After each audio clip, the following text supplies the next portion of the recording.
우리 오늘 김철원 교수님 말씀 우리 들을 텐데요. 우리 오늘 함께 나눌 말씀은 갈라디아서 4장 21절부터 5장 1절까지의 말씀입니다.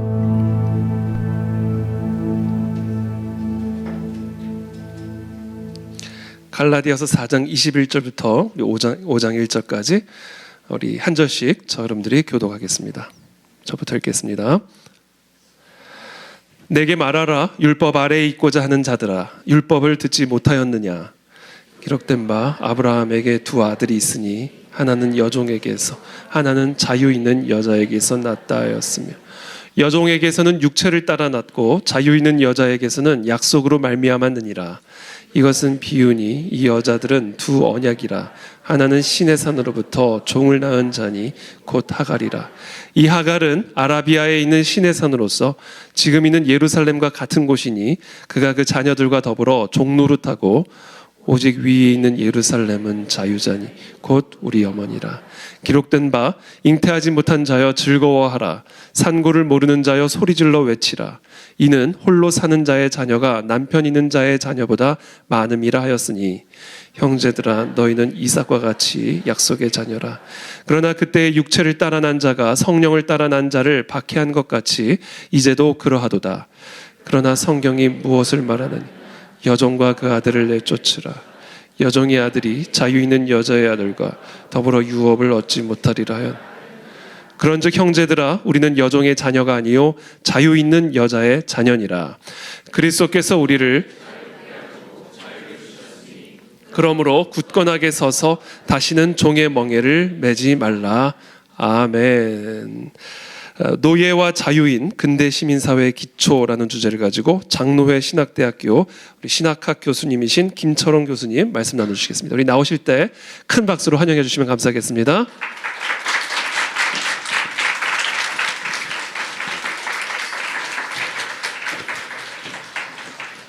네, 반갑습니다. 금요일 저녁인데 젊은 우리 청년 여러분들이 이 시간에 홍대 앞 거리를 배회하지 아니하고 이 예배실에 모여서 하나님 찬양하고 이렇게 기도하는 모습을 보면서 마음이 참 기뻤습니다. 우리 시대에 많은 청년들이 정말 복음을 알고 이 시간 우리와 함께 하나님을 찬양할 수 있으면 더 좋겠다. 그래서 아까 우리 이태희 목사님 우리 그 안에 진리교회가 일어나길 기도하셨는데, 정말 이 교회를 하나님께서 축복해 주시고 이 교회를 통해서 정말 많은 청년들, 그 영혼들이 예수 그리스도의 복음을 깨닫고 구원받고 영적으로 거듭나서 정말 하나님께 영광 돌릴 뿐만 아니라 우리 대한민국의 앞으로 미래에 정말 훌륭한 한 축을 담당하는 그런 지도자들이 많이 나왔으면 좋겠다. 그런 마음으로 아까 저도 함께 기도했습니다. 오늘 이 시간에 파워포인트 먼저 보여주시고요. 내가 트는 건가? 이제 제목이 사실은 이제 제가 오늘 말씀드리는 이거는 이제 논문인데요. 긴장하지 마세요. 제가 논문 발표한 거니까. 몇 년 전에 이승만 학당이라고 있어요. 거기 이제 이영훈 교수님이 이승만 연구 많이 하시는데 한 번은 저한테 전화해서 한 5, 6년 전 얘기인 것 같아요. 이승만 대통령에 대해서 특강을 한번 해달라고. 제가 나 이승만 잘 모른다. 나 특강 못합니다. 그랬더니 교수가 그런 말 하면 어떻게 하냐. 공부하면 되지. 그러면서 저보러 한 6개월 줄 테니까 이승만 연구해서 특강을 하나 해달라는 거예요. 그래서 막 거의 때를 막 부리다시피 그렇게 하셔가지고 제가 할 수 없이 알았다고. 그래서 이제 이승만 대통령에 대한 책들을 막 모아가지고 이제 읽다가 보니까 이승만 대통령이 복음을 이제 믿게 되고 그 이후에 이제 여기 파워포인트 방금 나온 것처럼 정치 사상, 기독교가 그의 정치 사상에 큰 영향을 줬는데 거기에 대해서 제대로 이렇게 연구한 논문이 하나도 없는 거예요. 그래서 제가 바울 연구하는 신학자기도 하고 제가 개종 이런 거에 대해서도 과거에 연구를 좀 하고 그래서 학문적으로 이승만 대통령의 개종 과정에 대해서 학문적인 분석을 좀 하는 그 논문을 하나 썼습니다. 논문을 이제 여러 군데에서 발표하고 아직은 이제 저널에나 게재 안 했고 제가 요 다음에 책 하나 내면은 거기다 이제 집어넣어서 출판을 할까 지금 생각하고 있는데 오늘 이 시간에는 이제 제가 쓴 논문, 제가 연구한 거를 다 말씀드리면 너무 내용이 많으니까 줄여서 그 중에서 중요한 거 대체 이승만 대통령이 꿈꿨던 게 뭐냐 그거에 대해서 좀 말씀드리려고 합니다. 이렇게 하면 대로 넘어가나요? 예.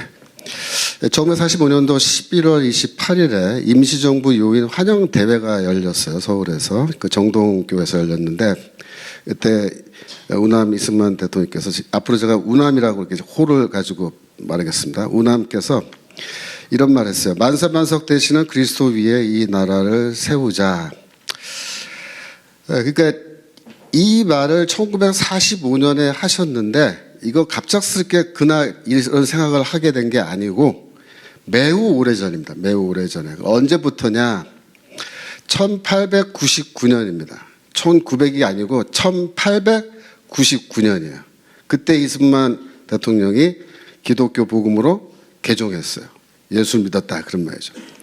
그때 이후부터 이 나라를 세우는데 기독교라는 복음 위에 우리 대한민국을 세워야 된다라는 그런 생각을 그때부터 이미 하셨던 거죠. 여러분들이 도대체 이승만이란 분은 어떤 분이냐? 한마디로 말하면 이분은 단순하게 뭐 기독교 정치인 그런 게 아닙니다.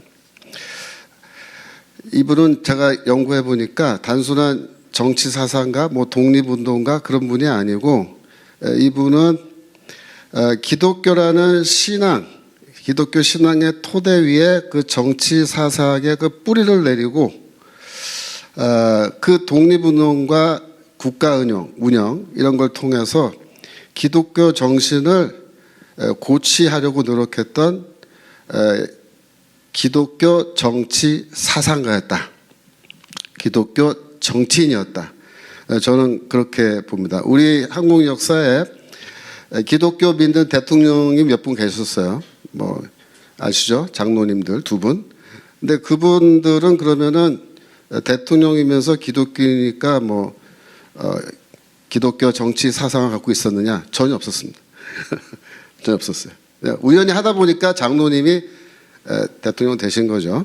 근데 이분은 그런 분이 아니에요. 이분은 처음부터 일관되게 기독교 정치 사상을 갖고 있었어요. 그래서 그거를 실현하기 위해서 노력하신 분인데 어디서 그러면 그런 아이디어를 얻게 됐느냐? 감옥에서 얻게 됐습니다. 감옥에서.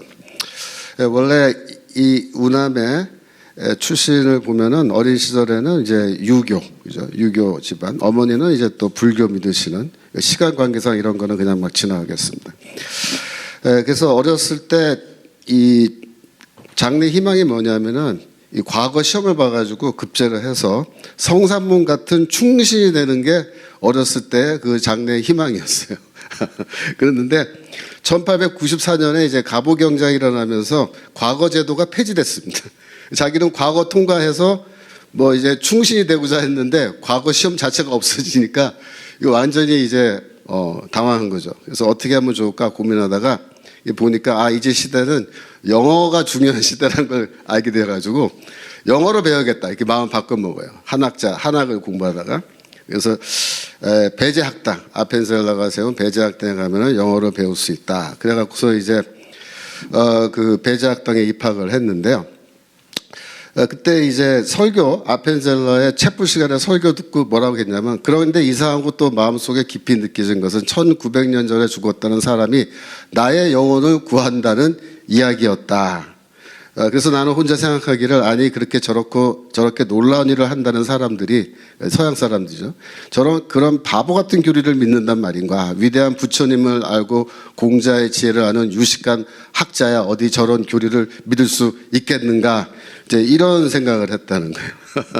그때는 이제 배제학당 다니면서 설교 시간에 뭐 복음도 귀에 안 들어오고 그래서 어머니가 야, 너 배제학당 가서 너 그거 저 기독교 그런 거 믿으면 안 돼. 그랬더니 뭐라냐면, 어머니, 나는 그들이 하는 믿기에는 너무 총명해요. 이렇게 얘기를 하면서, 걱정 마세요. 이렇게 얘기를 했다라는 거죠. 그래서 그 아펜젤러 설교에 대해서 그 비망록에 보면은, 설교를 들으면서 비판하기 위해서, 반박하기 위해서 설교를 들었다. 뭐 이렇게 하면서, 선교사들은 어떤 사람들이냐? 요즘 말로 하면은 서양 사람들이 그 동양을 침략해 올 때 침략의 선봉에 선, 그죠? 그래서 미국 기업가들 이런 사람들 이렇게 따라와 가지고 하와이의 원주민들을 이렇게 선교사들이 복음 전한다고 와 가지고 결국 하와이를 이제 자기 나라 땅으로 만들었다. 그러면서 이승만이 그걸 알아요. 그래 가지고 저 선교사들이 우리나라에 온 거를 이승만도 굉장히 좀 의심하는 그런 듯한. 그래서 저 사람들이 대체 우리나라에 왜 온 거냐?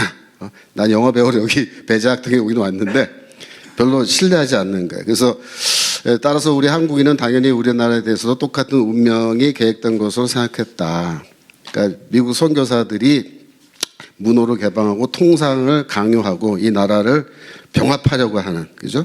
그래갖고 선교사들은 장래 병합을 준비하기 위해 미국 정부가 파견한 앞잡이들이라 그렇게 한때 생각을 했다라고 본인이 이렇게 얘기합니다. 그런데 이러한 견해가 배제학당에서 이제 공부를 하시면서 조금씩 생각이 바뀌어요. 특별히 이제 뭐라고 얘기하냐면은 배제학당에 가서 영어 배우러 갔는데 영어보다 귀한 것을 배웠는데 그건 뭐냐? 정치적 자유에 대해서 배웠다. 이렇게 말합니다. 그때 이제 처음에 서양의 미국의 이제 민주주의 시스템 그런 거를 이제 배운 거예요. 그래갖고 한국의 대중이 무자비한 정치적 탄압 속에서 살고 있다는 것을 조금이라도 아는 사람이 기독교 국가에 사는 사람들은 법에 의해서 그들 통치자들의 독재로부터 보호되어 있다는 말은 처음 들었을 때 그러니까 법치주의죠. 법치주의의 그걸 배웠을 때 이 젊은이의 마음속에 어떠한 혁명이 일어났을 것이라는 것을 쉽게 상상할 수 있을 것이다. 나는 혼자서 우리도 그런 정치 이론을 채택할 수 있다면 뭐 얼마나 축복되는가 이런 생각을 그때 이제 배제학당 다니면서 하시게 되었다는 거죠. 그때 이제 제일 많이 영향을 주신 분이 서재필이라는 분인데 서재필은 이제 선배로서 미국 유학 마치고 돌아와서 배제학당에 있는 청년들한테 새로운 서양 제도 사상에 대해서 눈을 뜰 수 있게끔 도와주는 그런 역할을 했어요. 그래서 이제 졸업하고 뭘 했냐면은 이제 언론인으로서 이렇게 활동을 했고 그다음에 만민공동회라 갖고 종로에서 큰 대중 집회를 열어가지고 거기서 이제 연설하는 거예요. 그 당시에 대한제국 말기였는데 이승만은 이미 그때 이러한 대한제국 이런 시스템은 안 된다. 우리가 서양처럼 자유민주주의 국가 제대로 된 그런 법치주의 국가를 세워야 된다. 그래서 처음에는 이제 입헌 군주제 영국식 그거를 이제 자기도 하려고 생각을 했었는데 고종이랑 관계가 굉장히 안 좋게 돼요. 그래갖고 나중에는 이제 입헌 군주제 안 된다. 미국처럼 공화제 대통령을 뽑고 이렇게 상권 분립하는 공화주의로 그런 입장이 바꿉니다. 그래서 만민공동회 때 그런 정치 사상을 이제 연설을 하는데 아주 연설을 잘했어요. 그래가지고 그때 아주 스타가 됩니다. 스타가 돼가지고 이 정부에서 가만히 보니까 이승만이 그때 25살 나이인데 너무 이렇게 인기가 좋으니까 중추원 의원 공직을 이렇게 줘요. 중추원 의원 공직. 그래서 이거를 이제 쉽게 말하면 이 공무원이 된 거죠. 그 당시에 관리가 된 건데 굉장히 그 지위가 높은 건데 25살 때.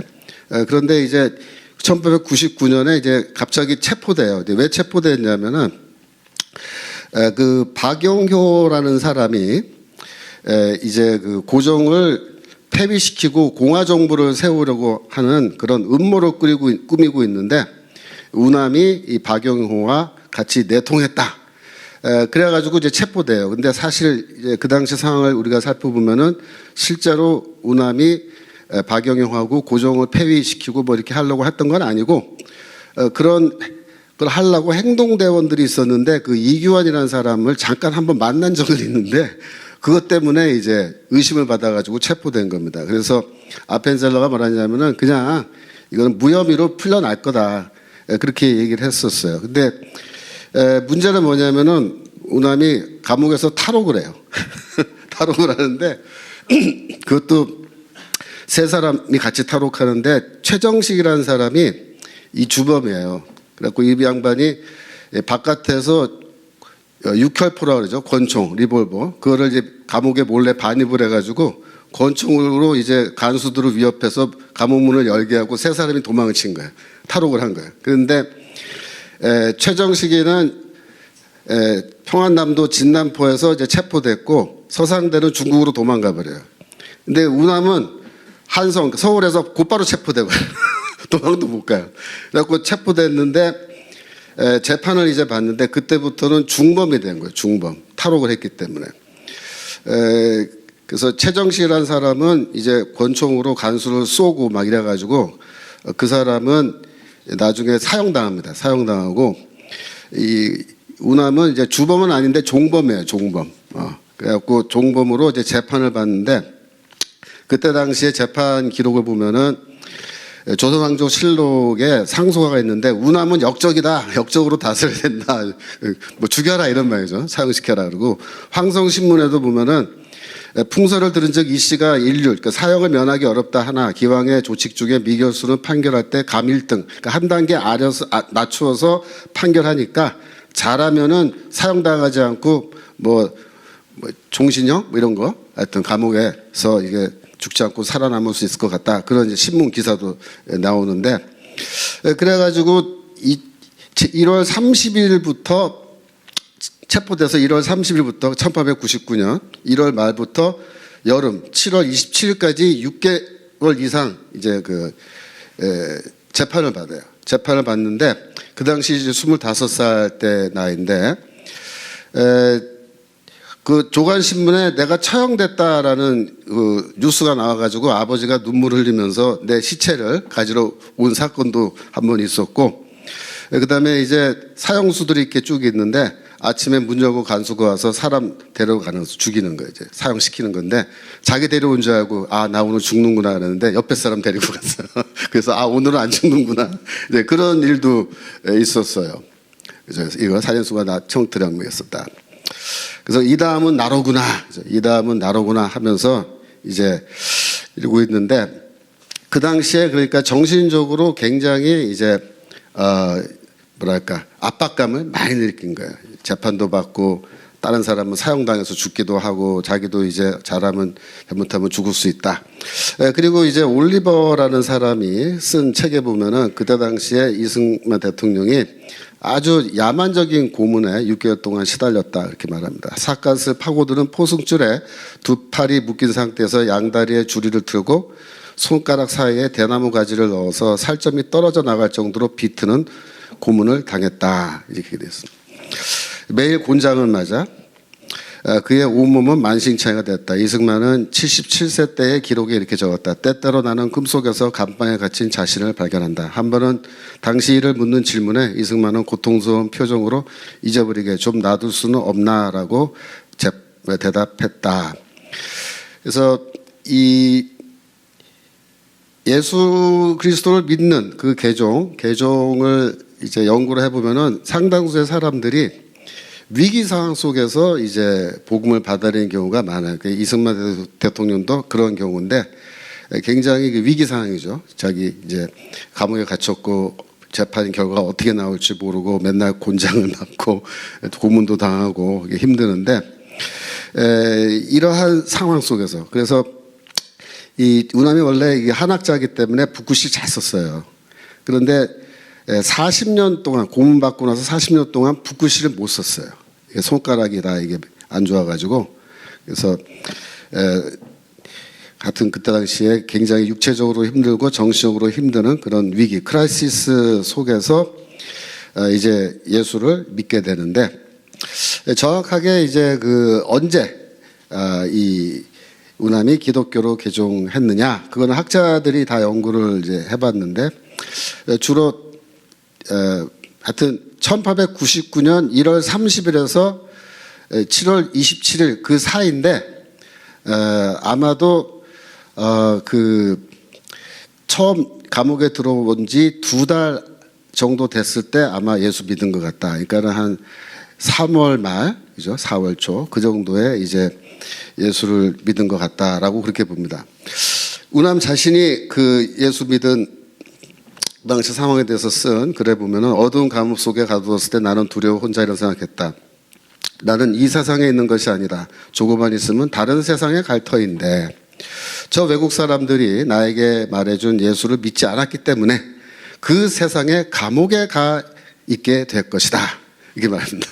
그러니까 그 챗불 시간에 아펜셀러 선교사가 설교하는 거를 그래도 듣고 기억하고 있었어요. 예수를 믿으면 구원받고 안 믿으면 지옥 간다라는 거를 알고 있어서 나는 이제 저 세상 가면 저 세상 감옥이 뭐예요? 그 지옥이거든요. 그래서 그때 나는 그들이 말하던 예수를 믿지 않고 있었다. 그런데 내가 어디선가 들었던 말이 떠올랐다. 내가 너의 죄를 회개하면 하나님께서 지금이라도 용서하실 것이다 라는 그 말이 마음속에 떠올랐는데 그 말이 나의 마음에 떠오르자마자 나는 목에 걸려있던 나무칼에 머리를 쓰고, 나무칼이란 건 여기 이제 나무로 된 이런 틀이에요. 그걸 꽉 채워서 못 움직이게, 눕지도 못하게 이렇게 앉혀놓는 건데 그 걸렸던 나무칼에 이렇게 머리를 숙이고 오 하나님 나의 나라와 영혼을 구하여 주소서라고 기도했다는 겁니다. 그러니까 이 순간이 이제 이승만 대통령이 기독교 복음을 받아들이는 시점인데 저는 이 기도, 그러니까 나의 나라와 나의 영혼을 구해달라라고 그렇게 기도했어요. 2가지를 이제 기도한 건데 자신의 영혼을 구해달라, 나를 용서해 주시고 나를 구원해 달라라는 거는 그야말로 전형적인 우리가 자기 자신의 죄인이라는 것을 인정하고 복음을 받아들이는 그러한 제대로 된 믿음의 반응을 하신 거고, 2번째는 나의 이 나라를 또 구해 달라라고 그 순간에도 같이 기도하는 거예요. 그러니까 이분이 얼마나 나라를 사랑하고 그런 분인지를 알고 있는데 저는 개인적으로 이 순간이 대한민국이 건국된 시점이라고 봅니다. 이승만 대통령이 그때 예수를 믿고 이렇게 기도했기 때문에 훗날에 우리 대한민국이란 나라가 이제 세워진 거다 이렇게 보는 거죠. 그때 이후에 이제 이승만은 선교사들한테 부탁해서 성경을 이렇게 밀반입해요. 그래서 그것도 영어 성경인데 큰 것도 아니고 조그만 성경 숨겨서 이렇게 밀반입해서 이 목에 칼이 채워져 있고 이렇게 묶여 있으니까 제가 책장을 넘길 수가 없어서 옆에 있는 죄수들이 이게 책장을 넘겨줬대요. 이렇게. 그러면 이렇게 읽는 거예요. 성경을 이렇게. 그래서 영어 성경을 신약 성경이죠. 그때 조그만 성경. 그거를 이제 읽는 얘기를 하는데 이렇게 말합니다. 그것을 받은 나는 얼마나 기뻤는지 모른다. 죄수한 사람은 간수들이 오는가를 살피기 위해 파수를 섰고 또 한 사람은 성경책을 넘겨주었다. 그죠? 그래서 목에 형틀이 들어가 있어서 손에 수갑 채워져 있어서 책장을 넘길 수가 없었는데 나의 마음속에 들어온 안위와 평안과 기쁨을 형용할 수가 없었다. 이렇게 말합니다.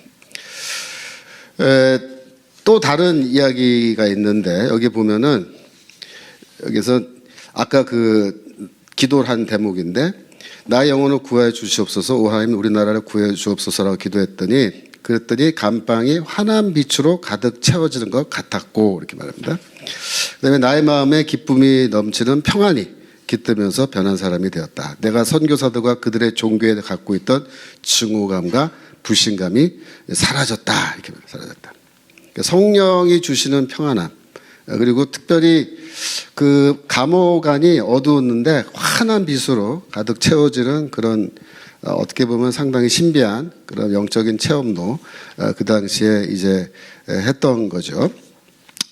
그래서 이제 제가 연구를 해보니까 개종 당시에 그 환한 빛을 본 거는 이 사도 바울이 다메섹 개종 경험을 할 때도 하늘에서 이제 빛을 보는 그런 경험을 했거든요. 그래서 여러분들이 성경을 갖고 오셨나요? 성경 없으신가요? 자, 그러면 제가 성경 읽어드릴게요. 고린도후서 4장 6절. 고린도후서 4장 6절에 보시면 어두운 데에 빛이 비치라 말씀하셨던 그 하나님께서 예수 그리스도의 얼굴에 있는 하나님의 영광을 아는 빛을 우리 마음에 비춰 주셨느니라 이렇게 말하는데, 이게 이제 다메섹 체험을 회상하면서 하는 이야기로 볼 수도 있어요.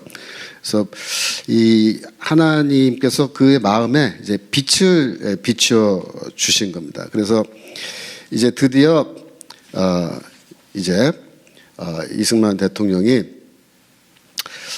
이런 복음을 이제 제대로 알게 된 거죠. 그래서 그 다음에 그 감옥에 있는 동안에 선교사들이 이 정기 간행물인데 이 목사님들과 선교사님들이 읽는 영어로 되어 있는 신학 잡지를 이렇게 넣어줘요. 계속. 그래서 그거를 받아가지고 부지런히 공부를 합니다. 그래서 우남이 그 감옥에서 한 5년 정도 있었는데 그때 공부를 엄청 많이 했어요. 공부를 이제 엄청 많이 해가지고 5년 7개월 동안 감옥에 있는 동안에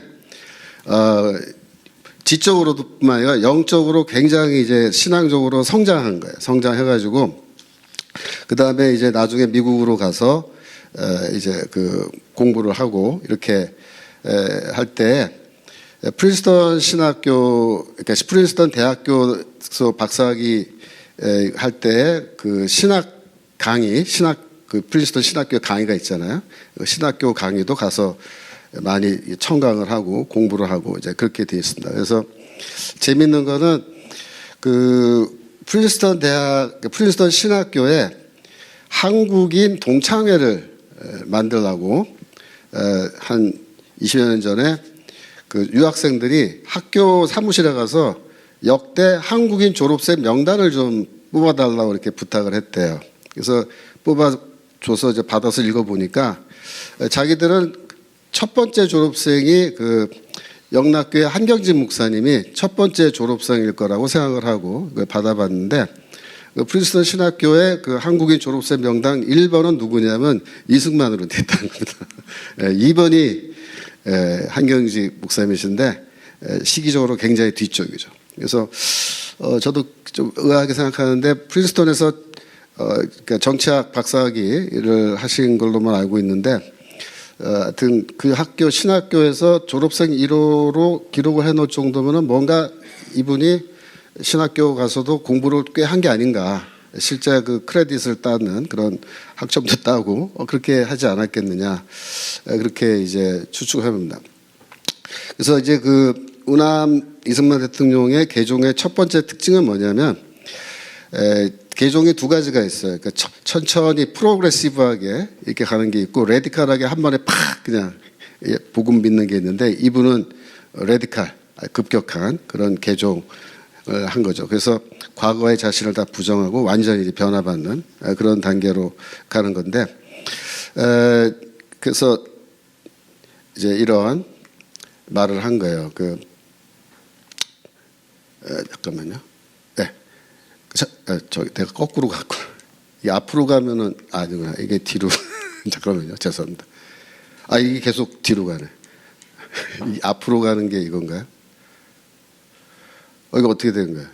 막 앞으로 가고 있어요? 그러니까 이게 이렇게 하면은 넘어가는 거죠, 그죠? 오케이, 알았어요. 그래서 이제 그 이승만 대통령이 개종을 했는데, 두 번째 특징은 뭐냐면은 두 번째 특징, 첫 번째 특징 했고, 두 번째 특징은 이제 자신을 그 죄인으로 인정한 건데, 특히 지사적인 삶을 살다가 옥에 갇힌 사람들이 자기 자신을 죄인으로 인정 안 해요. 나는 항상 올바른 것만 주장하던 사람인데 감옥에서도 내가 꿋꿋하게 이렇게 나는 잘났다 하고 이게 있어야 될 것 같은데, 우남 그렇지 않았어요. 자신의 한계, 인간으로서의 한계를 인정하고 자신을 죄인으로 인정하고 이제 복음을 받아들이는. 그래서 이 나라에 2천만 백성의 한 사람인 필자는 아무런 잘못이 없으므로 다른 사람들만 비난하는 것이 아니다. 나도 자신도 잘못이 많음을 알고 부끄럽고 두려운 마음을 금할 수 없다라고 이렇게 얘기하는데, 자기가 죄인이라는 거, 나도 허물이 많은 사람이라는 걸 이제 인정하는 그런 지도자가 된 거죠. 그래서 세 번째 특징은 이제 정치적 개종이 먼저 선행되었다라는 거예요. 그래서 정치적으로 나는 공화주의를 지지하는 그런 정치적 입장을 가졌는데 기독교로 개종하면서 이 정치적 사상과 기독교 복음이 이제 결합되는 그러한 방향으로 이제 발전을 하기 시작한 거예요. 그래서 이분의 그 정치 사상 이런 거는 굉장히 뛰어난 그런 점이 있다는 거죠. 그래서 제가 왜 그게 뛰어났는지를 이제 오늘 좀 설명을 드리려고 하는데 이제 비방록에 이런 말이에요. 우리는 기독교의 가르침이 진실이 아닐지라도 너무나 이기적이고 이구적이어서 동포들의 복지에 대해서는 전혀 무관심했던 우리 결의의 심정에 변화를 줄 수 있는 유일한 종교라는 것을 굳게 믿었다. 그러니까 우리나라 사람들의 마음속에 변화를 줄 수 있는 종교는 기독교밖에 없다라고 그때 이제 감옥에서 깨달았다는 거예요. 그래서 이 나라를 예수의 그리스도의 나라로 만들기로 그렇게 일들 하십시다 이런 말들 해서 이런 게 이제 우리가 기독교 입국론이라고 이제 하는 건데 그러니까 우람이 세우고자 했던 나라는 뭐냐면 기독교를 국교로 하는 그런 종교일치 국가가 아니고 세속 정부, 세속 국가를 세우는 건데 기독교를 국민 교화의 근본으로 삼는 그런 나라를 세우자는 거예요. 무슨 말이냐면은 법과 제도가 변화시킬 수 없는 인간 내부에서 일어나는 어떤 능동적인 변화, 어떤 정신혁명, 그거를 만들어내서 기독교로 통해서 새로운 인간이 탄생되게끔 그래서 국민들 사이에서 정신혁명이 일어나서 그래야 근대적인 자유민주주의 국가를 세울 수 있다. 이제 이렇게 생각하신 거예요. 그래서 이 영혼의 구원은 꼭 정신의 혁명이다라는 이런 관점에서 복음을 이제 바라보시는 거예요. 독립정신에 보면은 이런 말이 있습니다. 그러니까 국민의 마음이 먼저 자유로워야 된다. 마음의 결박에서 벗어나는 것, 그것이 필요하다. 그러니까 우리나라 그 당시에 조선왕조 말기고 이제 대한제국 말기인데 국민들의 마음이 다 노예의 상태, 노예의 정신 상태에 다 머물러 있다. 그렇게 비판을 하세요. 그래서 독립정신에도 보면 독립정신이라는 책이 이제 감옥에서 쓴 책이거든요. 근데 25살 때부터 이제 그 30살 됐던 사이에 이 자기의 생각을 정리해서 출판한 건데 뭐라고 썼냐면 노예의 생각만 길러서 남의 충실한 종이나 될 뿐이니 남의 종질도 충실히 못한 이보다는 낫다 하려니와 하나님이 동도로 주신 권리를 회복하는 본인은 어디 있으며 이렇게 말합니다. 그 다음에 사람들 스스로 생각하고 판단하지 못한다. 관리들에게 무조건 복종하는 노예 근성을 버리지 못하고 있다.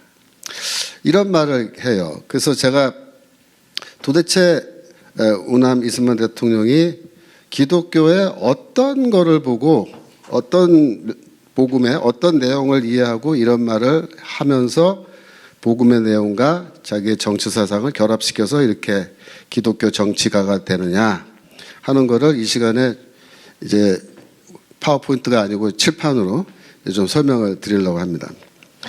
그러니까 여러분들이 이 이승만 대통령의 정치 사상을 잘 이해하려면요.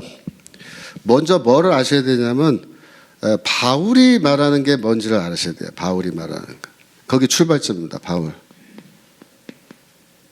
그 다음에 마틴 루터가 말하는 게 뭐냐. 이게 연결돼서 그래서 그 다음에 이승만 대통령이 말하는 게 뭔지 그게 이제 설명이 되는 거예요. 여러분 우리가 좀 전에 갈라디아서 4장에 있는 두 여인의 비유라 그러죠. 하갈과 사라의 비유라고 말하는데 이 두 여인은 바울이 뭐라고 그래요? 두 언약이라 그러죠. 두 언약. 어떤 언약과 어떤 언약이겠어요? 옛 언약과 새 언약 말하는 거예요. 구약과 신약. 그죠? 옛 언약과 새 언약. 이 옛 언약과 새 언약을 두 여인으로 비유하면서 한 여자는 자유인이고 한 여자는 노예였다. 그죠? 하갈은 종이고 노예였잖아요. 근데 사라는 노예가 아닌 자유인이었는데 이 얘기를 왜 하냐면 복음과 유대교를 비교하는 겁니다. 여러분들이 이제 유대교하고 복음을 정확하게 이제 비교해서 제가 설명을 드릴 텐데 바울은 왜 이 유대교를 비판하냐면 유대교는 노예를 생산하는 시스템이기 때문에 그런 겁니다. 유대교는 노예를 어떻게 해요? 생산하는 시스템이에요. 시스템. 종교적 시스템이죠.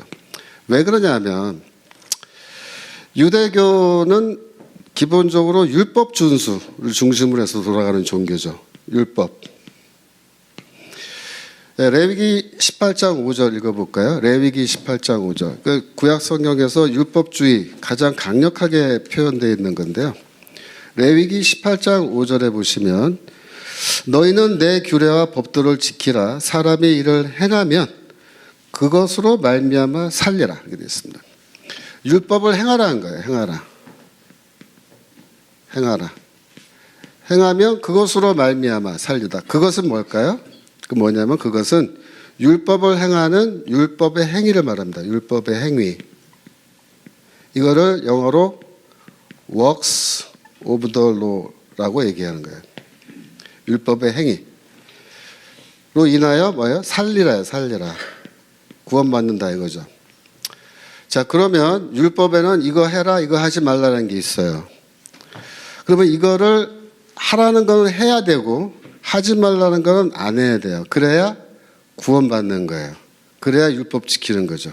그래서 율법을 지키면 구원받고 율법을 지키지 않으면 구원받지 못한다.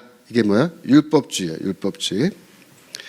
그러면 이제 내가 유대인인데 내가 율법을 지켜야 돼요.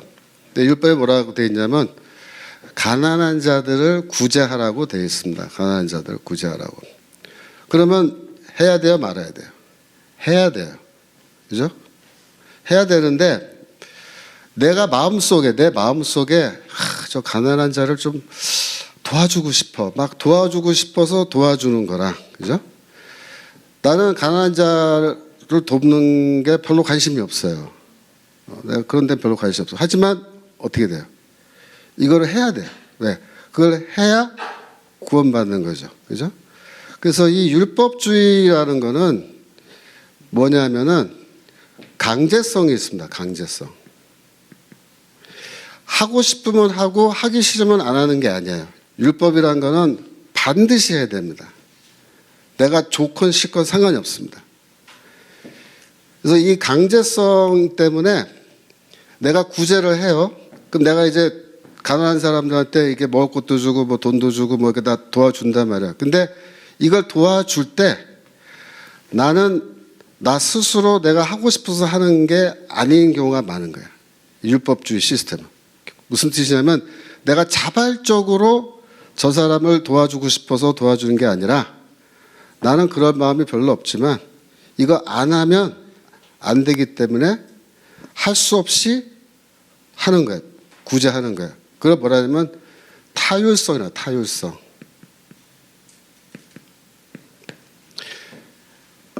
시키는 대로 하는 거예요.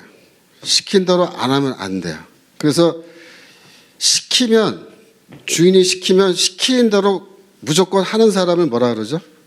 그걸 노예라 하는 거예요. 노예.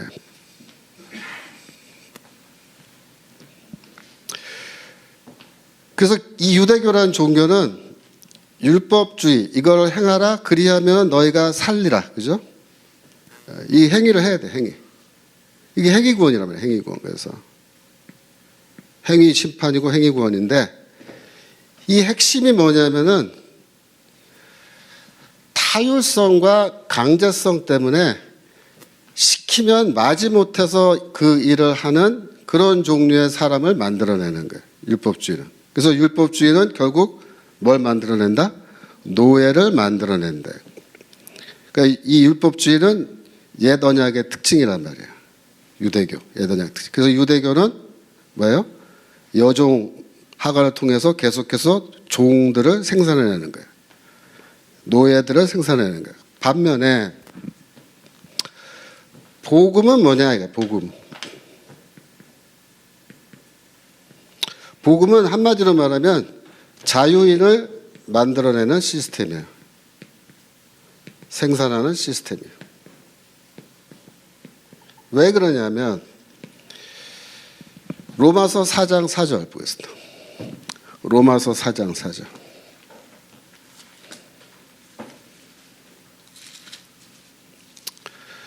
로마서 4장 4절과 이제 그 5절인데요. 그거를 조금 보면 이렇게 되어 있습니다. 일하는 자에게는 그 삭시 은혜로 여겨지지 아니하고 보수로 여겨지거니와 이렇게 되어 있습니다. 자, 내가 일을 했어요. 일하는 자입니다. 내가 일을 하면요, 나를 고용한 사장님이 나한테 뭘 줘야 돼요? 임금을 줘야 돼요. 임금. 이게 뭐예요? 이게 삭시란 말이에요. 그죠? 삭, 임금을 줘야 된단 말이에요. 우리 성경에 삭이라고 된 게 이게 임금이란 말이에요. 근데 이 임금을 내가 받을 때, 이거를 그러니까 보수로 여기지 아니한다라고 말을 했던데, 여기 4절에 은혜로 여겨지지 아니하고 보수로 여긴다 이렇게 말할 때, 그 은혜가 아니고 보수다. 이게 보수란 말을 정확하게 번역하면 빚이란 말이에요. 한국 그 성경 번역이 약간 좀, 근데 이게 빚으로 여긴다. 이게. 무슨 말이냐면 내가 일했어요. 그럼 이 사장님은 나한테 임금 줘야 돼, 안 줘야 돼? 줘야 되죠. 그러면 이 사장님은 나한테 빚진 거예요. 임금은 빚진 거죠. 내가 10시간 일했잖아. 나 임금 내놓으라는 거예요. 이건 뭐야? 빚 받는 거예요. 그죠? 그러니까 사장님은 나한테 임금을 주면서 빚진 거를 주는 거고 나는 빚 받는 거니까 뭐예요? 은혜로 받은 거야, 은혜로? 내가 일을 했는데 임금 받을 때 아이고 은혜로 받는 겁니까? 은혜로 생각 안 한다는 거예요. 일을 한 사람은 임금 받으면서 이거 은혜로 공짜로 나한테 주는 도로 생각 안 하고 내가 당연히 받아야 될 것이고 이건 네가 나한테 빚진 거니까 나한테 내놔야 된다라고 생각한다는 거예요. 맞아요? 맞죠? 그 다음 5절에 보시면 뭐라고 되어 있냐면 일을 아니할지라도 경건하지 아니한 자를 이롭다 하시는 이를 믿는 자에게 그의 믿음을 이로 여기시나니 이렇게 됐습니다. 여기에 어떤 사람이 있냐면 일을 하지 않은 자예요. 일하지 않은 자. 이 사람은 어떤 사람이냐면 경건하지 않은 자라 그래요. 경건하지. 경건하지 않은 자는 뭐예요? 율법을 지키지 않은 자예요. 그러면 일하는 자는 뭐겠어요? 경건한 자죠. 그죠? 이 사람은 경건한 자. 어떤 사람이에요? 경건한 자는 율법을 지킨 사람을 말하는 거예요. 그래서 이게 지금 율법을 지키고 안 지키고 그 얘기하는 거예요. 율법 지킨 자. 그 얘기하는 거예요. 이렇게 되는 거예요. 내가 율법을 지켰어요. 내가 일하는 자, 유대인이에요. 나는 율법 지켰어. 그럼 난 일했죠. 그러면 최후의 심판대 때 최후의 심판대에 딱 섰을 때 유대인은 어떤 태도로 가졌냐면 하나님 제가요 계명 다 지켰고요. 하라는 거 다 했고요. 하지 말라는 거 다 안 했고요. 이렇게 살았어요. 그러니까 어떻게 하라는 거예요? 나한테 빚진 거 내놓으세요. 그게 뭐예요? 구원을 말한 거예요. 구원은 뭐냐? 은혜로 받는 게 아니고 내가 일한 대가로 요구하는 거예요. 하나님 구원 내놓으세요. 이게 유대교라는 거예요. 이해되세요? 여러분들이 그 복음서에 보면은 세리와 바리새인이 성전에 동시에 올라가서 기도를 하는데 이 바리새인은 뭐라고 기도해요? 하나님, 저는 저 인간같이 그런 더러운 죄도 안 졌고 나는 뭐도 했고 뭐도 했고 뭐도 했고 뭐도 했나이다. 이게 말하자. 그게 기도하잖아요. 그게 무슨 뜻이에요? 나 이랬다는 거예요. 나 죽어라고 이랬고 나 율법 지켰고 경건한 자인데 나 죽어서 최후 심판대 앞에 설 때 하나님 나한테 빚진 거 내놔야 돼요. 그 얘기하는 거예요. 뭐야? 구원 내놓으라는 거예요. 그래서 이 노예를 만들어내는 시스템인데 이 노예는 어떤 종류의 노예냐면요. 하나님 앞에 섰을 때 건방진 인간이에요. 무지하게 건방진 거야. 하나님 내놔. 왜? 하나님이 나한테 빚졌다 이거야. 나 열심히 일했으니까 구원 내놔라. 이런 종류의 인간을 만들어내는 시스템이라는 거예요. 뭐가? 유대교가. 좋아요? 하나님이 이런 종류의 인간을 기뻐하십니까? 원하시는가? 그게 아니라는 거예요, 바울은. 그런데 일하지 않은 자는 뭐냐면 율법을 지키지 않았어요. 경건하지도 않아요. 근데 이 사람은 뭘 가졌다? 믿음. 믿음을 가졌어. 뭐야? 복음을 믿었어. 복음을 믿었어. 그래가지고 일도 안 했는데 뭘 받았어요? 의롭다 하심 받았다. 구원을 받았단 말이야. 나는 열심히 노력도 안 했는데 구원을 받았네. 근데 구원은 이거 빚진 거 받은 거예요? 그게 아니고 은혜로 받은 거죠. 은혜로. 그래서 이런 사람들은 이제 나는 아무것도 한 게 없는데 그냥 복음 믿은 거밖에 없는데 이 사람들은 죽어라고 이래서 노동해갖고 받는 이 구원을 나는 그냥 받아버렸네. 자, 그러면 자, 내가 예를 들어서 30살 때 내가 예수 믿었단 말이야. 그 전까지는 나도 맨날 그냥 홍대 앞에 가서 막, 그죠? 방황하면서, 그죠? 친구들이랑 금요일 밤만 되면 새벽 5시까지 이렇게 열심히 운동하면서 이렇게 지냈는데, 그런데 이제 예수 믿었어요. 그럼 어떻게 해? 내가 예수 믿고 세례받은 다음 주부터 계속해서 그러면 금요일에 또 가서 홍대 앞에 가서 이렇게 운동해요? 그거는 이제 여러분의 결정이죠. 그러니까 나는 은혜로 구원받은 사람은, 그죠? 믿음으로 은혜로 구원받은 사람은 남은 인생을 나는 어떻게 살면 좋을까를 생각하는 거예요. 그래서 지금 과거처럼 뭐 온갖 죄 다 지으면서 살까? 아니면 뭐 좀 라이프 스타일을 바꿔서 주를 위해서, 하나님을 위해서 내가 좀 하나님의 백성답게 좀 이렇게 죄도 좀 안 짓고 노력하면서 이렇게 살까? 이거를 스스로 어떻게 해요? 생각하는 거예요. 생각하는 거예요. 그걸 선택하는 겁니다. 이거 선택하는 건데 이 사람이 이런 선택을 할 때, 자, 예를 들어서 1번 옵션이 뭐냐면 계속 죄 짓는다. 계속 죄 짓는다. 2번 착하게 산다. 이런 거예요. 죄 안 짓고 하나님의 백성답게 산다.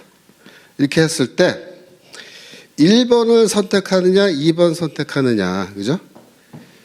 1번을 선택하면 구원이 취소돼요? 사실 아니거든요. 아니에요. 그죠?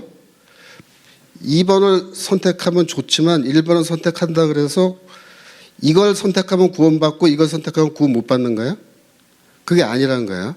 이건 순전히 자유로운 선택이에요. 자유로운 선택. 자유로운 선택인데 바울이 로마서 6장에서 뭐라고 얘기냐면 잘 생각해봐라 이게. 잘 생각해봐라.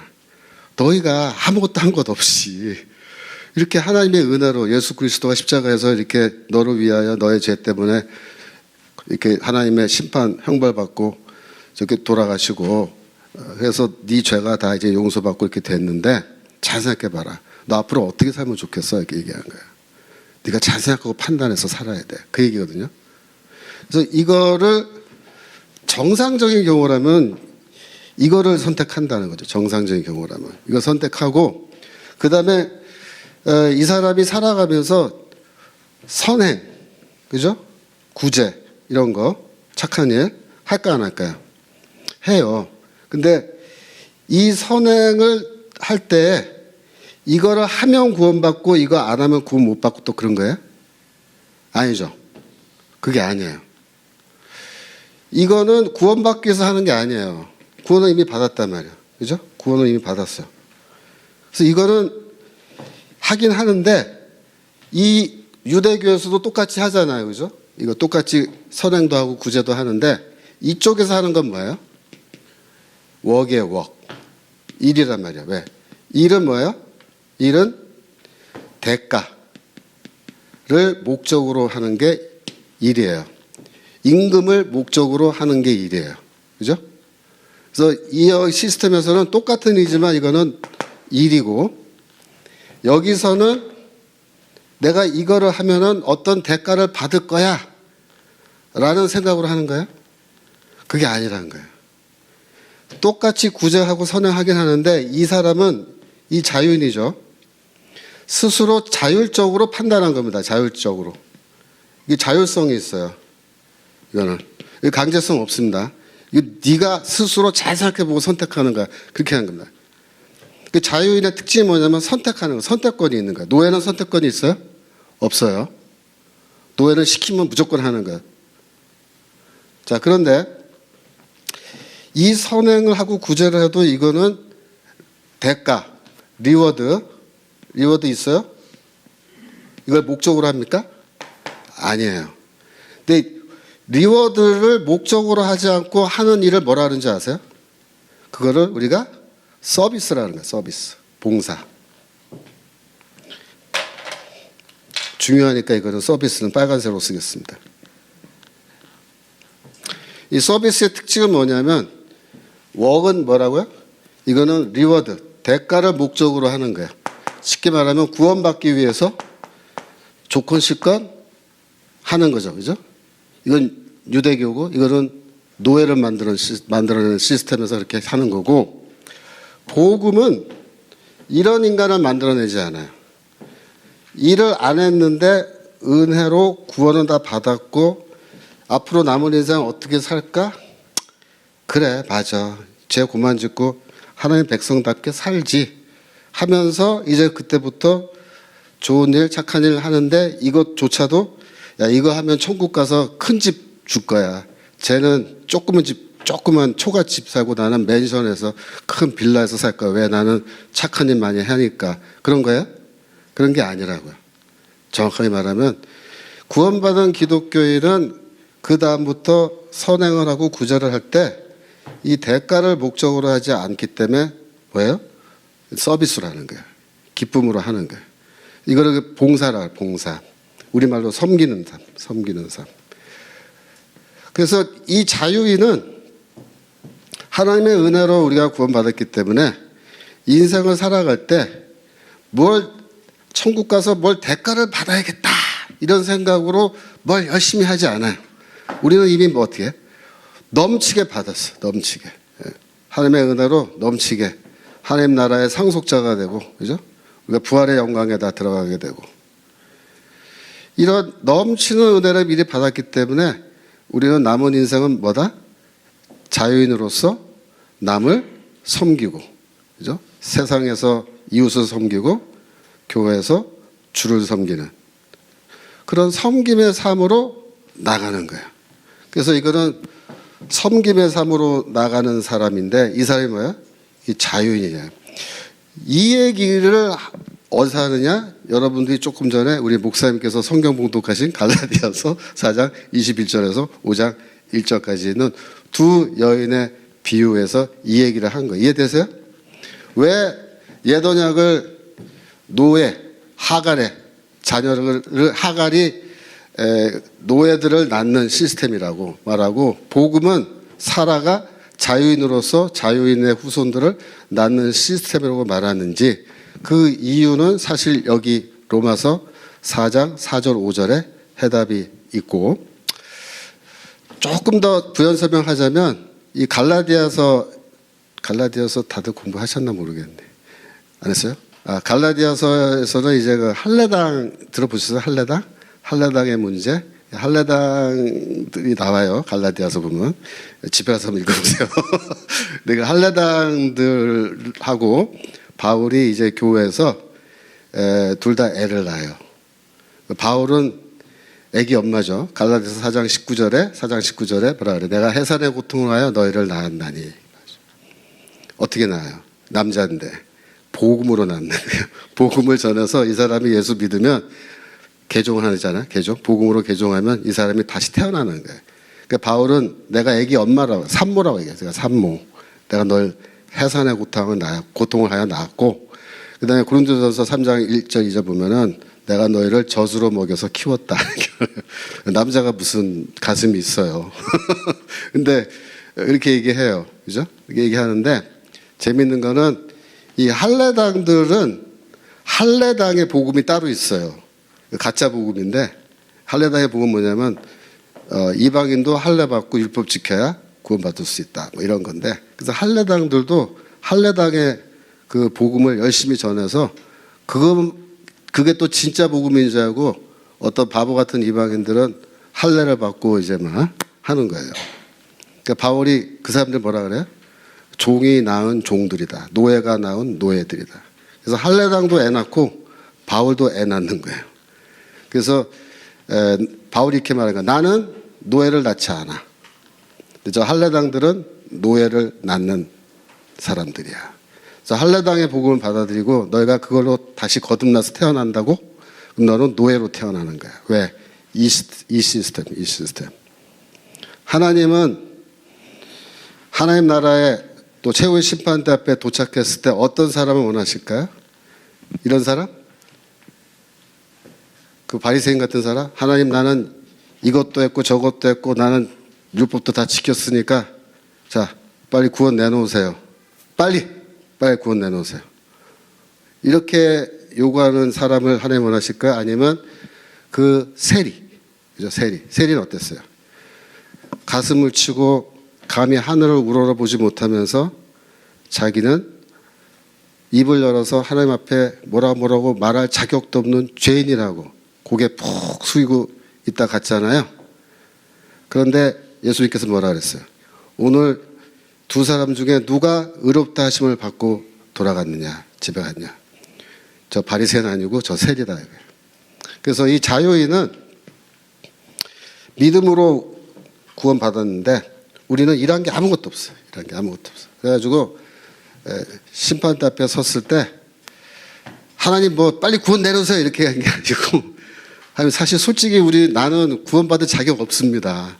저는 죄인이고 구원받을 자격 하나도 없는데 나는 뭐 그냥 믿음으로 이거 믿으면 예수 믿고 복음 믿으면 이 최후 심판 때 하나님이 나를 의롭다고 선언해 주시고 구원해 주신다고 해서 나 믿은 것밖에 없는데 나는 원래 멸망당하고 죽을 수밖에 없는 그런 죄인입니다 하고 고개 숙이는 거예요. 그럼 하나님은 어떤 종류의 사람을 원할 것 같아요? 전자 후자란 말이에요. 후자. 그리고 하나님은 억지로 뭐 하는 거를 좋아하지 않으세요. 하나님이 원하는 인간형은 시켜서 억지로 하는 거 원하지 않아요. 여기 이렇게 와서 예배 드리는데 예를 들어서 1년에 금요 예배 몇 % 이상 출석해야 구원받습니다. 이래가지고 그 출석부 막 이게 봐가면서 야 내가 이거 몇 번 나가야 되는데 그렇게 해서 여기 와서 예배 드리면 하나님이 그 예배 받으실까요? 그런 예배 받지 않으신다는 거예요. 하나님은 어떤 걸 원하시냐면 우리가 원해서 우리가 자발적으로 이거예요. 자발적으로 뭐 하는 걸 원해요. 자발적으로. 자, 성경 말씀 보겠습니다. 고린도후서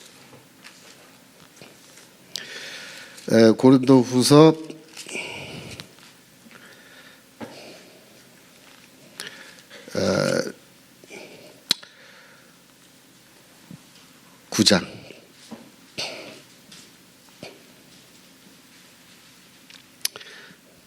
고린도후서 이제 그 8장과 9장에 연보에 대한 얘기가 나오는데 8장 11절 볼까요? 이제는 하던 일을 성취할지니 마음에 원하던 것과 같이 완성하되 있는 대로 하라. 할 마음만 있으면 있는 대로 받으실 거요. 터요. 없는 것은 받지 아니하시리로다. 되어 있죠. 이게 뭐냐면 예루살렘에 있는 가난한 성도들을 예루살렘 교회의 가난한 성도들을 돕기 위해서 이방인 교회에서 구제 헌금을 해서 돈을 모으는 거예요. 근데 고린도 교회가 이 구제 헌금을 해야 되는데 하겠다고 말만 해놓고 한 푼도 안 했어요. 그래서 편지 보내면서 제발 좀 하라고 내가 가기 전에 좀 해놓으라고 부탁을 하는데 뭐라 하냐면 강제로 하는 건 아니라는 거예요. 억지로 하는 거는 원하지 않는다. 나도 원하지 않고 하나님도 원하지 않으셔. 하나님은 너희가 스스로 원해서 할 마음이 있어서 헌금하면 그 헌금을 하나님 받으시는데 마음에 없는 거 너희가 억지로 할 수 없이 하는 거라면 그건 절대 하나님이 받지도 않으신다. 이렇게 되어 있습니다. 하나님은 어떤 사람 원한다고요? 자발적으로. 헌금도 내가 원해서 자발적으로. 예배도 내가 원해서 와서 자발적으로. 내가 뭐든지 원해서 하는 걸 원하세요. 그 뭐냐면 네가 결정을 하는 거예요. 네가 오늘 홍대 앞에 갈지 아니면 여기 교회 와서 나를 예배할지 네가 결정하는데 네가 원해서 온 거면 내가 너 예배를 받는다. 근데 율법에 뭐 몇 퍼센트 출석해야 구원받습니다. 이래가지고 와서 네가 예배한다면 그런 예배는 난 원하지 않는다. 이게 무슨 말이냐면 노예 예배는 받기 싫다는 거예요. 노예. 마지못해서 할 수 없이 이거 안 하면 안 돼서 마음에는 없는데 그냥 여기 와서 앉아 있는 거는 싫다는 거예요. 하나님 그런 예배 싫고 네가 정말로 자유인으로서 네 스스로 결정하고 선택하고 판단해서 네가 원해서 여기 와서 나를 예배하는 거라면 나는 그 예배는 받는다. 그래서 하나님은 노예 예배는 받지 않아요. 자유인의 예배만 받으시는 거예요. 노예와 자유인.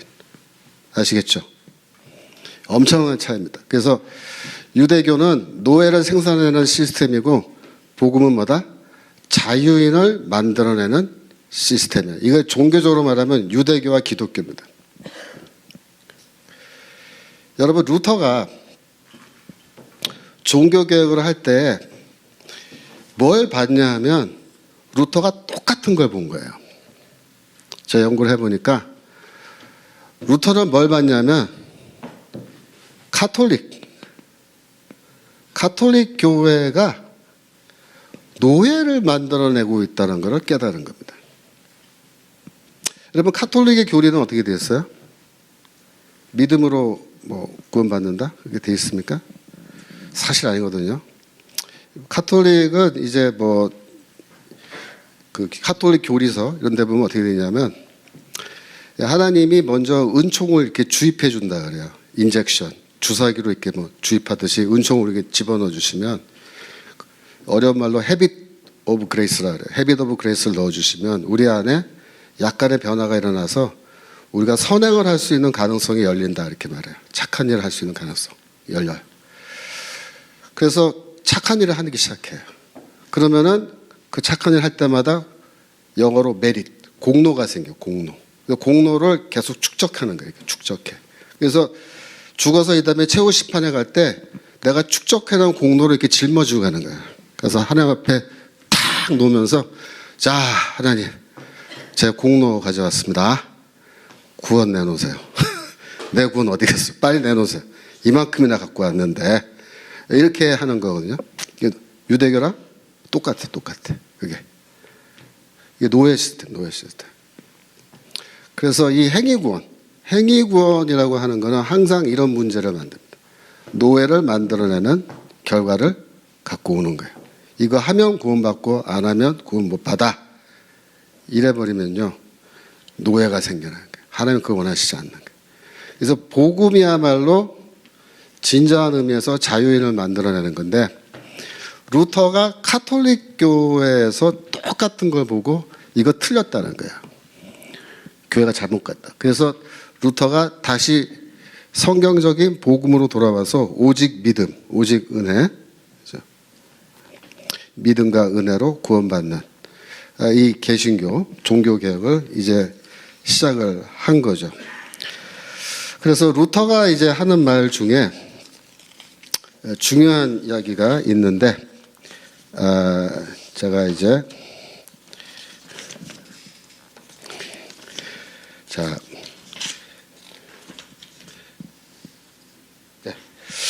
루터 얘기를 먼저 하고 다시 돌아와서 얘기할게요. 루터가 종교개혁을 이제 시작하던 초기에 짤막한 책을 하나 썼어요. 그 책의 제목이 뭐냐면 기독교인의 자유라는 책입니다. 이거 지나가는데 기독교인의 자유라는 책을 썼는데 여기 있네. 그러니까 여기 이제 나오죠. 루터가 이제 갈라디아서 지금 말하는 자유인의 개념을 제일 먼저 이제 이해를 했고 1520년 그러니까 95개조 반박문 쓴 지 3년 후에 기독교인의 자유라는 책을 팜플렛이라고 그래요. 책이라기보다는 얄팍한 책인데 그거를 썼어요. 그걸 이제 내가 읽어보니까 거기에 두 개의 명제가 나와요. 첫 번째 페이지에.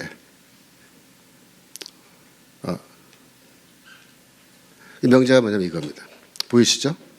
1번, 그리스도인은 모든 것의 우위에 서 있는 자유로운 군주로서 누구에게도 종속되지 않는다. 자유로운 군주로서 나는 누구에게도 종속되지 않고 나는 자유인이다. 그 얘기예요. 그래서 이 복음이 만들어내는 자유인의 개념을 루터는 뭐라고 표현했냐면 자유로운 군주라고 표현한 거예요. 자유로운 군주. 누구에게도 종속돼. 난 누구의 말도 들을 필요가 없어요. 나는 내 마음대로 내가 선택한 대로 행동하는 거예요. 이게 자유인의 개념을 루터가 그 당시의 문화 속에서 정확하게 이렇게 표현한 거예요. 근데 중요한 거는 두 번째인데, 근데 그리스도인은 모든 이에게 봉사하는 하인으로서 모든 이에게 종속된다. 이렇게 말해요. 뭘 말한 거예요? 이거 말한 거예요. 서비스. 그래서 나는 원래 자유로운 군주인데 내가 원해서 모든 사람들을 섬기는, 그래서 모든 사람에게 종속되는 그런 하인으로서 섬기는 서비스하는 사람으로서 나는 살아가겠다라고 내가 선택한 거예요. 멋있는 말 아니에요? 없어졌어? 다시. 네. 어때요? 루터가 제가 지금 설명한 거죠. 이거 설명한 거. 이거를 정확하게 간단하게 요약했죠. 이제 이해되시죠? 바울이 뭔 말을 했고, 그죠? 루터가 무슨 말 했는지 이해되시죠? 이게 복음의 핵심이란 말이에요. 바울이 말하는 복음의 핵심. 노예와 자유인, 대조입니다. 이거를 이승만 대통령이 이해를 하고 있었던 거예요. 놀라운 겁니다. 놀라운 거예요. 그러니까 25살 나이 때 뭐 평생 기독교 믿은 것도 아니고 감옥에서 여하튼 회개하고 복음 받아들이고 성경 밀반입해서 이렇게 영어 성경 막 읽고 그 다음에 선교사들이 갖다 주는 책들 막 읽고 이러면서 이걸 다 이해했어요. 내 증거를 보여드릴게요. 좀 이따.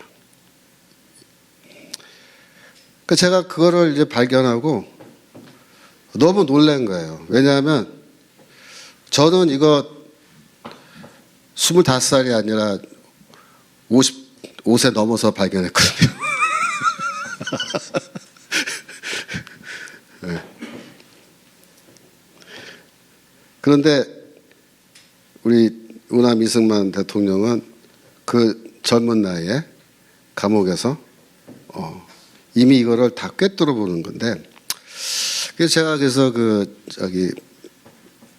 이승만 학당에 이영훈 교수님한테 그런 얘기를 했어요. 한번 밥 먹으면서, 야, 놀랐다.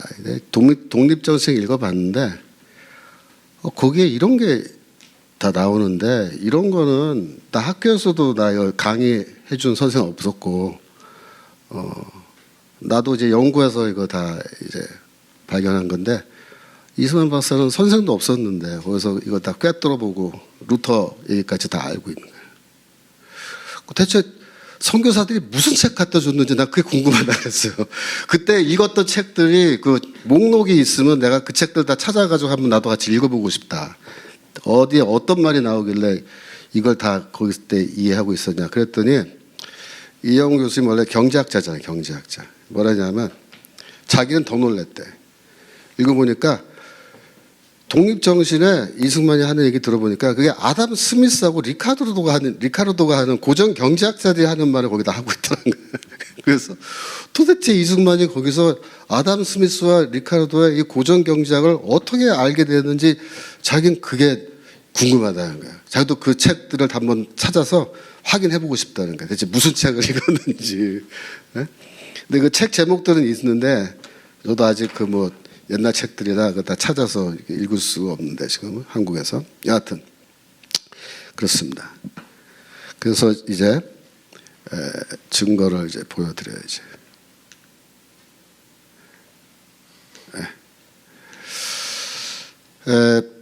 그래서 이제 우남 이승만 대통령은 그 당시에 이제 우리 대한제국 말기에 우리 조선 사람이죠. 한국 사람들의 그 상태가, 정신 상태가 이 쉽게 말하면 노예 근성, 노예 상태라는 거예요. 근데 그거는 원래 우리 민족의 무슨 민족성이냐 그런 건 아니고, 이게 뭐였냐면 그 당시에 이제 그 법치주의가 아니고 그 관치주의잖아요. 관치주의. 관치주의는요, 관리들이 자기가 법이에요. 그래서 사또가 저놈을 매우 쳐라 그러면 그냥 치는 거예요. 재판하고 형법 몇 조에 의해서 이게 벌을 주는 게 아니라 저놈을 매우 쳐라 그러면 그게 법이니까 막 때리는 건데, 그 시대에 이제 그 사람들이 많은 문제가 있었는데, 이제 첫 번째로 우리나라의 그 노비들의 퍼센티지가 어마어마하게 많았습니다. 그러니까 조선 왕조가 왜 망했냐면 세금을 낼 양민들이 부족해서 망한 거예요. 근데 왜 양민이 부족했냐면 다 노비가 돼버려요. 그러니까 노비의 자녀는 자동으로 노비가 되고, 그죠?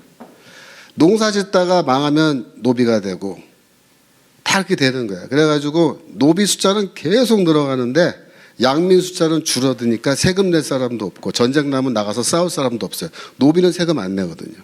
인간이 아니기 때문에. 소유물이기 때문에 이렇게 됐단 말이에요.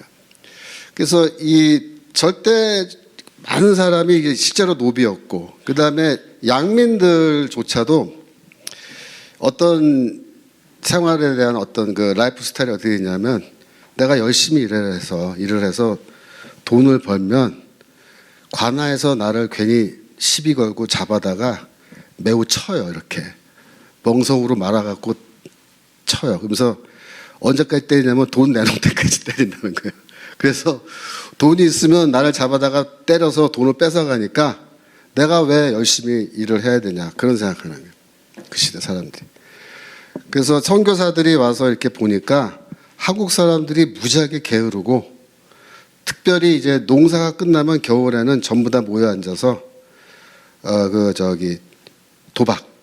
도박하고, 남자들은 맨날 술 먹고, 그죠? 이렇게 하고, 사람들이 열심히 성실하게 일하려고 안 한다, 비판한 게 있는데, 사실은 그 당시 상황이 그랬거든요. 그래서 이 우리나라 그 당시에 그 국민들의 문화적인 정신적인 상태가, 우남 이승만 대통령이 보기에는 이거는 노예의 사고 방식, 그런데 쩔어 있는 거예요. 그래서 우리나라를 구원해 내려면 뭘 해야 되느냐? 이 정신혁명을 해야 돼요. 정신혁명. 노예 상태에서 자유인으로. 그러면 이런 정신혁명을 어떻게 만들어낼 수 있겠느냐라고 했을 때, 우남은 기독교 복음의 그 해결의 열쇠가 있다, 이렇게 본 거예요. 그래서 기독교 복음으로 정신혁명을 일으켜야 되는데, 그게 뭐냐면은 나라를 세우는 길이라는 거예요. 그러니까 나라가 이제 뭐 일제시대 때 뭐 이렇게 됐지만, 갑자기 뭐 독립이 됐다고 한들 국민들의 정신 상태가 전부 다 노예와 같은 그런 정신 상태라면은 제대로 된 서양의 자유민주주의 시스템을 갖고 들어와서 하려 그래야 불가능하다는 거예요, 이게. 그래서 이승만 대통령이 공부 마치고 프린스턴에서 박사학위 마치고 그 다음에 하와이로 가서 뭘 했습니까? 거기서 교육 사업을 한 거예요. 학교를 세우고 거기 하와이 사탕수수밭에 가서 일하는 한국인들, 그 자녀들을 모아가지고 교육을 시작한 거예요. 교육을 어떻게 최고 고급 교육을 시킨 거예요. 그리고 여성들도 교육 받아야 된다. 그래서 여자 학교도 세우고, 남녀 공학이죠. 최초, 우리나라 최초, 하와이에서 해가지고 복음으로 새로운 인간을 만들어내는 그 일을 하신 건데, 그게 뭐냐면, 그게 돼야, 그걸 해야 훗날 나라가 독립됐을 때 제대로 된 나라를 세울 수 있다라는 그런 확신을 갖고 이렇게 하신 겁니다. 그래서 이렇게 말합니다. 우남은 기독교 정신혁명이야말로 진정한 정치혁명이라고 생각한 겁니다. 개신교는 자유민주주의의 핵심 가치고 자유민주주의는 개신교의 정치적 표현이다. 이렇게 봅니다. 그래서 정신의 혁명은 뭐냐? 오늘날로 말하면은 세계관의 전환입니다. 세계관의 전환. 근데 복음은요, 세계관을 바꿔놓는 거예요. 항상 그렇다. 복음을 믿는다는 거는 내가 갖고 있는 잘못된 세계관을 그대로 가진 채로 복음을 내가 믿고 구원받는다. 그런 게 아니고 이 세상이 가르쳐준 잘못된 가치관, 세계관 그것이 다 무너져 내리고 복음의 가치관으로 세계관으로 새롭게 내가 세워지는 것. 그것이 바로 예수 믿는 거거든요. 그래서 이승만 대통령도 그렇게 보는 겁니다. 그래서 정치의 근본이 스스로 바로 썩은 백성 위에 맑은 정부가 어찌 일을 할 수 있으리요. 반드시 백성을 감화시켜 새 사람이 되게 하고 한 후에야 정부가 스스로 맑아질지니 이 어찌 교회가 정부의 근원이 아니리요. 그러니까 교회가 정부의 근원이다. 이렇게 얘기하세요. 이해되세요? 안 믿는 사람들이 이해 못해요. 이게 무슨 말인지. 여러분들은 이제 이해되시죠? 무슨 뜻인지? 이 얘기한 겁니다. 그래서 그 이후에 13년에 교회, 한국교회 핍박이라는 그 글을 썼는데 거기에서 매우 뛰어난 기독교 성각자의 관점을 이제 보여주세요. 놀라운 거는 이제 120년 전입니다. 그것도 감옥에서 사도 바울이 가르치는 복음 안에서의 자유인의 개념을 이해하고 또 이 개념이 루터의 종교개혁과 어떻게 연결됐는지 그 이후에 종교개혁과 시민혁명 이후 서구 자유민주주의의 발전에 바울과 루터의 가르침이 어떻게 연결되는지를 다 이해하고 계시는 거예요. 이건 아까 설명드렸고 이거 다 아시는 얘기고 이런 말 하셨어요. 대주 예수께서 세상에 내려오셔서 우리가 가장 감격히 여길 바는 모든 세상 사람의 결박을 다 풀어놓으신 것이라. 첫째, 율법의 결박을 풀어주심이니 사람의 생각이 자유롭지 못한 것을 낱낱이 벽파하여 주셨느니. 그러니까 생각을 자유롭게, 그죠? 자유로운 생각. 예수교가 가는 곳마다 변혁의 주의가 자라난 법이다. 교회로 말할진대 마틴 루터 씨가 교를 고칠 때 그 종교개혁 말하는 거예요. 이 뜻을 드러내었고 정치상으로 말할진대 워싱턴 씨가 미국을 독립할 때 이 뜻을 드러내었으면 미국 독립전쟁 할 때 얘기입니다. 그러면서 미국 독립정신의 미국 독립의 역사라는 글이 있는데 그래서 우남은 노예 대접을 달게 받는 사람은 곧 자신의 권리를 잃어버린 사람이다 이렇게 말하면서 우리는 그런 권리를 무시하고 생명만을 부지하기 위해 노예처럼 사는 것에 만족하겠는가? 라고 묻습니다. 그러면서 미국 독립선언문에 나오는 창조주가 주신 몇 개의 양도할 수 없는 권리 이 얘기를 해요. 그 권리가 뭘까요? 즉 생명과 자유와 행복 추구의 권리 이걸 얘기합니다. 그러니까 옥중에 있을 때 이미 바울의 자유인의 개념 알고 있고 이것이 종교개혁을 통해서 루터에 의해서 부활되었고 그 결과 서구사회의 시민혁명, 미국의 독립혁명도 시민혁명의 일종이거든요. 그 시민혁명을 통해서 이 자유인들의 국가를 이제 자유인들이 기독교 복음에 기초해서 세웠는데 이 자유인들은 뭘 추구하냐면은 이 양도할 수 없는 창조주가 주신 양도할 수 없는 권리를 이해하고 그 권리를 행사하고 추구하는 인간들을 만들어낸다. 뭐냐? 생명과 자유와 행복 추구의 권리입니다. 이게 미국 헌법에 나온 거거든요. 이런 얘기를 1905년에 출판한 독립정신에서 다 얘기해요. 그 다음에 예수가 모든 사람이 다 하나님의 동등 자녀되는 이치와 모든 제약에서 벗어나서 자유롭게 활동하는 이치를 다 밝히 가르쳤으니 신약을 공부하는 사람은 자신도 모르게 혁명사상을 얻는 것은 과연 그 책이 진리를 가르치며 진리는 사람의 마음을 자유롭게 하기 때문이다. 이렇게 얘기합니다. 그래서 기독교 복음이 성경을 제대로 공부하고 이해하면은 사람은 다 정신혁명이 일어나서 정신적으로 자유인이 된다는 거예요. 자유인이. 그래서 이 교회야말로 국가의 기본이고, 그래서 아까 찬양이 교회여 일어나라죠. 교회가 부흥하고 교회가 일어나면 어떻게 된다? 이승만 대통령은 제대로 된 나라가 세워진다. 그렇게 얘기합니다. 이것도 중요한 얘기인데, 결국 프로테스탄트 교회, 개신교죠. 개신교를 온전히 세워 사람마다 자유롭게 성경을 공부하며 직접 하나님께 기도할 수 있도록 만들었다. 결국 이후로 200년 동안 루터가 시작한 개신교가 정치 제도를 개혁하기에 이르러 영국, 프랑스, 미국 등 각국의 정치적 대혁명이 일어났고, 자 보세요. 서구의 시민혁명의 출발점은 뭐라 그래요?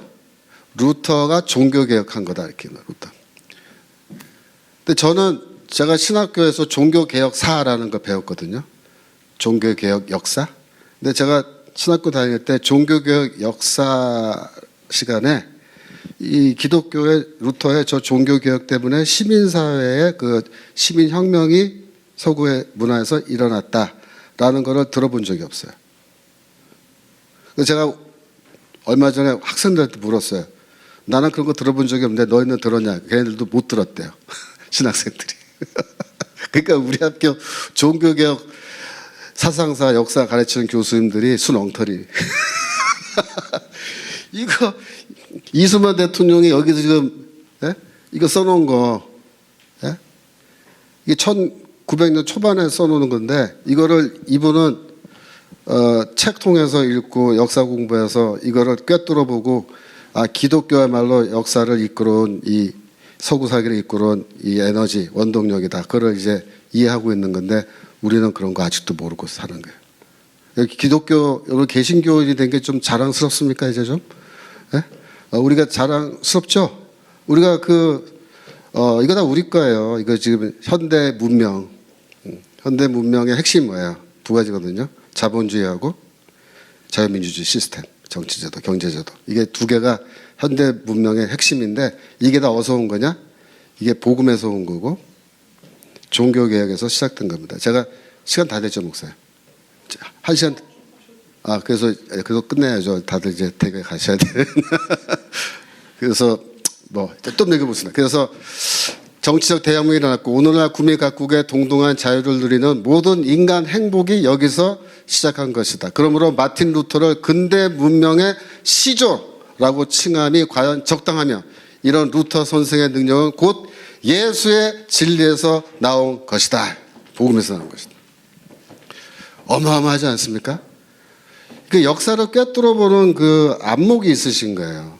그걸 보면서 앞으로 우리나라 미래에 어떻게 나라를 세우면은 이게 제대로 된 나라를 세울 수 있겠다라는 거를 다 이제 꿰뚫어 보고 계시고 그때 나이가 20대, 30대 초반입니다.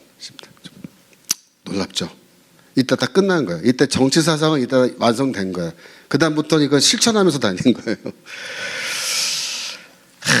그래서 무려 105년 전인 1913년에 쓴 한국교회 핍박이라는 책인데요. 우나미 기독교 복음의 핵심이 자유민주주의 정치 이념에 대해 갖고 있는 함의를 꿰뚫어 보았다는 것을 잘 보여준다. 놀라운 일이 아닐 수 없다. 우남은 기독교 복음이 말하는 자유가 종교개혁을 거쳐 현대 자유민주주의 이념의 기초가 된 것을 직관적으로 이해하고 있었고 기독교가 앞으로 독립할 국가에 잠재적으로 공헌할 수 있는 역할이 무엇인지 그 미래를 내다보고 있었다. 제가 그렇게 쓴 겁니다. 그래. 그래서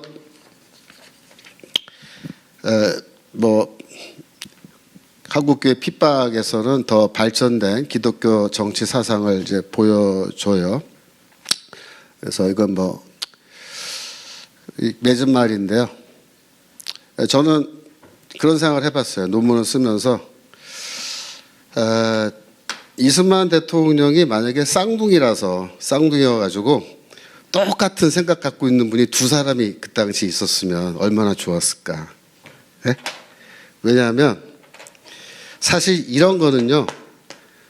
이승만 대통령이 목사가 됐으면 이거 제대로 할 수 있는 거예요. 원래 이승만 대통령이 목사가 될 걸 심각하게 고민했다는 그 글이 있어요. 그러니까 제가 추측하기는 암만 생각해도 프린스턴에서 신학 공부 좀 한 것 같아요. 왜냐하면은 하와이 가서 교회를 개척해요. 생각해봐요. 물론 이게 감리교 전통이었는데 감리교 신자였거든요. 근데 감리교에서 뭐 평신도가 뭐 교회 개척하는 게 불가능한 건 아니지만 그러나 대담하지 않아요? 신학 공부도 안 했는데 내가 교회를 개척한다? 근데 이분이 교회 개척할 때는 어떤 정도의 신념이 있었냐면 나는 이미 복음을 꿰뚫어 보고 있고 나 성경도 다 알고 있고 나 목회도 할 수 있다. 그런 심정이었던 거예요. 그러니까 프린스턴에서 신학 공부를 좀 한 것 같아요. 제가 보기에. 그러니까 거기 졸업생 명단 1번으로 이름이 올라가 있는 게 아닌가. 내가 그 얘기를 했더니 이승만 연구하는 분들이 시간적으로 공부할 시간이 거기 연대기에 없대요. 근데 제가 보니까 조금 있어요. 뭐냐면 그 고정에 원래 친서인데 이제 뭐 고종이 쓴 거 싫다 그래갖고 외무대신이 쓴 친서를 들고 미국 대통령 백악관에 가서 그 전달해 주는 거 있거든요. 그래서 미국으로 갔는데 그 전달해 주고 나서 시간이 빈다고요. 이게 다 동부잖아요. 그러니까 뉴저지로 가서 프린스턴 가서 졸업했지만 다시 돌아가서 그때 신학 공부를 좀 더 한 게 아닌가. 하여튼 그분이 그래서 목사가 될 생각을 한 적이 있다는 거예요. 그런데 만약에 쌍둥이라서 이승만 대통령 같은 분이 2명 있었으면 한 사람은 대통령하고 한 사람은 목사가 돼가지고 이거를 가르치면서 교회 다니시면서 강연도 하시고 이렇게 했으면 우리나라 교회가 지금 뭐랄까 지금 현재 이런 모습 아마 아닐 수 있어요. 굉장히 깨어있는 교회가 됐을 가능성이 커요. 근데 이제 본인이 이게 목사보다는 정치가로서의 삶을 사는 게 더 필요하다 이렇게 판단해서 독립운동하고 이제 이쪽으로 오신 건데 해방되자마자 돌아와서 좌우대립하고 뭐 아주 복잡한 상황 속에서 여하튼 나라를 건국하신 거고 헌법도 만들고 그죠 의회도 만들고 다 하셨는데 만들자마자 전쟁 났잖아요. 전쟁 3년 막 죽을 둥살둥 막 이렇게 한 다음에 전쟁 끝났고 휴전했는데 그 다음에 다 폐허가 됐으니까. 전쟁 후에 재건하는 그 일 때문에 또 거기 신경 쓰고 그 일 해야 되는 것 때문에 다른 일 못한 거고 어느 정도 재건해서 이제 좀 뭔가 할 수 있을 때가 됐는데 이제 나이가 좀 많이 드셨고 그 다음에 이제 4.19 뻥 터져가지고 할 수 없이 대통령직 물러나고 하와이로 가셔서 거기서 돌아가신 건데 좀 아쉬움이 있는 거예요. 아쉬움이 무슨 아쉬움이냐면 저런 분이 한 분 더 있어가지고 본인이 여기서 주장하고 이런 거 있잖아요. 그죠? 책에 이런 거를 교회에서 가르치면서 목사들을 교육시키고 이렇게 했으면 한 분은 대통령으로서 그런 일을 하고 한 분은 목사로서 이런 교회 가르치시는 했으면 지금보다 대한민국이 좀 더 좋은 나라가 되지 않았을까 하는 그런 아쉬움을 저는 많이 갖고 그래서 그런 상상을 해봅니다. 쌍둥이였으면 두 사람이 있었으면. 근데 이제 물론 그 쓸데없는 생각일 수도 있는데 이런 말을 드리는 이유는 결국 이승만 대통령은 자신이 꿈꾸던 거를 다 이루지 못하고 돌아가신 거예요. 원래 그가 꿈꾸던 나라는 이런 건 아니에요. 그래서 아쉬움이 있는데 우리가 이제 우리가 대한민국을 이렇게 바라보면서 우리나라를 어떤 비전을 갖고 나아갈 거냐 했을 때 이승만 대통령이 꿈꿨던 그런 나라, 그런 교회, 그죠? 복음이 기초가 되고 복음이 가르치는 이 자유인을 여러 가지 의미가 있습니다. 자유인의 의미. 영적으로 죄와 사탄의 세력으로부터 자유롭고 율법으로부터 자유로운 자유인 이란 개념이 있는 거죠. 이게 원래. 근데 우남은 뛰어난 점이 뭐예요? 이거를 정치의 영역에 적용하신 거예요. 정치 영역에. 그래서 정치적으로도 자유인. 그죠? 이걸 만들어내야 된다는 거예요. 그래서 기독교와 국가 운영이라는 게 이게 결합이 되는 진정한 의미에서 기독교 사상, 국가관을 갖고 있는 거죠. 근데 이거를 우리가 이렇게 좀 되돌아보면서 앞으로 우리가 우남이 꿈꿨던 그런 비전을 우리의 비전을 삼아서 우리가 이 일을 할 수 있으면 좋겠다 이겁니다. 아까 우리 목사님 기도하시고 하시면서 특별히 북한 얘기하죠. 북한 얘기. 그러니까 저는 이걸 읽으면서도 여러분 북한 생각해요. 북한에 있는 주민들의 상태가 어땠죠? 바로 노예입니다. 노예 상태. 근데 통일을 한다고 했을 때 그 2천만의 노예들을 노예 사상으로 강력하게 무장되어 있는 거죠.